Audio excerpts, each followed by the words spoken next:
এইসব কথা শুনতে শুনতে কান ঝালাপালা হয়ে গেছে।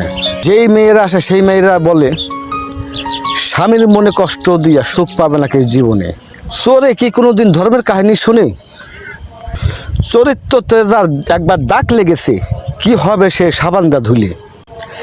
ইজ্জত জাইনারে মইলে খাইছে জাইনারে দুলে, শিকার গায়ে গন্ধ জানা সাবান মাখাইলে। যতই আপনারা এসব কথা বলেন তাদের কানে ঢুকবে না এসব কথাগুলো। যে একবার 12 পাতিলা মুখ দিছে তার কি এক পাতিলা পেট ভরছে? 12 পাতিলা ছাড়া তার এক পাতিলা কোনোদিন তার পেট আর ভরবে না জীবনে। যারা 24 ঘন্টা পর পুরুষের সাথে কথা বলে নিজের ইজ্জত দেখায় খুলে, তাদের কি মূল্য আছে এই দুনিয়াতে? তবেও তাদের কাছে এগুলো ভালো লাগে। পরপুরুষের নিয়ে হাসি আনন্দ তাদের তামাশা করা। কোথায় রইল ছেলে সন্তান, কোথায় রইল বাড়ি, কোথায় রইল প্রাণের তার স্বামী? এইসব কথা কি তাগো কি মনে আছে?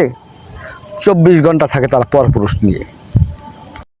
পরপুরুষে ঘৃণা দেবে তবে বারে বারে তার পাশে থাকবে। নিজের স্বামী কান্না করবে তবে তাকে ঘৃণা করবে। নিজের স্বামীর মনে আঘাত দিয়ে পরে রলি তুই পরপুরুষ নিয়ে। ভাবলি না মনে একদিন দুনিয়াতে বাঁচবি আর কতদিন? স্বামীর ভালোবাসা চাইতে পৃথিবীতে আর কি ভালোবাসা আছে? সব ভালোবাসা দূর হবে, থাকবে না কেউই শেষে।